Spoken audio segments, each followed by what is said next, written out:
পারবেস? তোর বউ তো বাঞ্জা, ওর তো পোলা পাই নিব না। তোরা আমি আবার বিয়ে করতে চাই, আমার নাতির মুখ দেখতে হইব। তাহলে মা ওর কি হবে? ওর কি হইব এই চিন্তা আমগো করে লাভ নাই। ও যদি সত্যি না সংসার করে থাকবে না থাকবো, না থাকলে বাড়ি থেকে বাইরে যাবে। বড় বউ, এদিকে আসো। জি আম্মা। বড় বউ, তোমার বিয়ে হয়েছে 5 বছর হয়েছে, আজ পর্যন্ত আমার একটা নাতি নাতির মুখ দেখাইতে পারো নাই। আমি আমার পোলার আবার বিয়ে করামো, আমি একটা নাতির মুখ দেখতে চাই। আম্মা, আল্লাহ আমার সন্তান দেয় নাই, তাতে আমার কি দোষ? আপনার ছেলেকে আরেকটা বিয়ে করালে আমার কি হবে? তোমার কি হইব আমার দেখে লাভ নাই। আমার ছেলের একটা ভবিষ্যৎ আছে, বংশের প্রদীপ লাগবো। তুমি মানায় থাকতে পারলে থাকো, না থাকলে যেদিক মন চাই দিক যাও। আমি জানি আমার স্বামীও আরেকটা বিয়ে করতে চাই, তাই মেনে নিলাম। কারণ আমার আদরের ছোট বোন যে আমার দেবরের বউ। আমি কিছু বললে আবার যদি ওর সংসারে কোনো ঝামেলা হয়। আর তোমার সোনা গয়না যেটি আছে এগুলো সব আমার কাছে দিও। এগুলো দিয়ে নতুন বউ নিয়ে আমু, এগুলো নতুন বউর কাছে থাকবো। যাও তুমি কাম করো গা। পারবেশ শোন, মাইয়া আমি দেখে রাখছি, মাইয়া অনেক সুন্দর, কালকেই তোর বিয়ে করাই নিয়ে আমু। বৌমা, তুমি তো জানো ওর আগের বউ বাঞ্জা, পোলা পাই নয় না। তুমি আমার একটু নাতি দিবা। আচ্ছা ঠিক আছে। তুমি তো শুনলা আমার মার একটা নাতির শখ। আমি তোমার থেকে কিছু চাই না, আমাকে শুধু তুমি একটা ছেলে উপহার দিবা। পারবেশ, একটা কেন, তুমি চাইলে আমি তোমাকে ফুটবল টিম উপহার দিব। পারবেশ, আমি কই থাকবো? কই থাকবা মানে? যে কোনো একটা রুমে যা শুয়ে থাকো, যদি কোথাও জায়গা না পাও রান্না করে যা শুয়ে থাকো। আমাকে ডিস্টার্ব করো না, আমাদের বাসর করতে দাও। যাও এখান থেকে।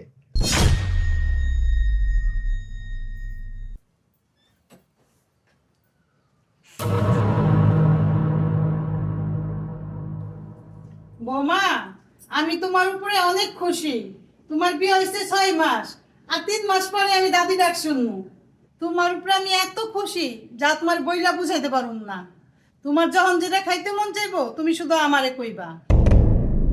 আর শোনো, বড় বড় একটা অপয়া, তুমি বড় বড় তোমার দ্বারে কাছে আইতে দিবা না। আর তুমি কোনো কাম কাজ করবা না। তোমার যখন যা লাগে তুমি ছোট বড় কইবা। ছোট বউ, ছোট বউ এদিকে আসো। জি আম্মা। শোনো, বৌমা 6 মাসের প্রেগনেন্ট, ওর ভালোভাবে ওর একটু যত্ন নিবা, ওর জন্য কোনো কষ্ট না হয়। আর তোমারও তো বিয়ে হয়েছে 2 বছর হয়ে গেছে, তোমার কোনো পাই নাই না কেন? তুমিও কি বল বল মতো বাঁধছো নাকি? অরূপ, অরূপ এদিকে আয়। হ্যাঁ মা বলো। তোকে বিয়ে হয়েছে 2 বছর হয়, তোর বউর কোনো বাচ্চা কাচ্চা হয় না। দেখা যায় বর বর মতো বাঞ্জা, তখন আমার বৌমার ক্ষতি হইব। ওরে আজকেই ডাক্তারের কাছে নিয়ে পরীক্ষা করে দেখ। আচ্ছা ঠিক আছে মা।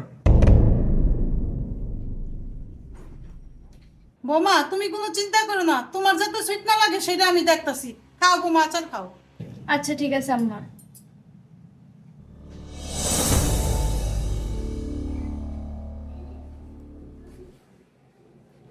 আপনার রিপোর্ট ভালো আছে, কোনো সমস্যা নেই।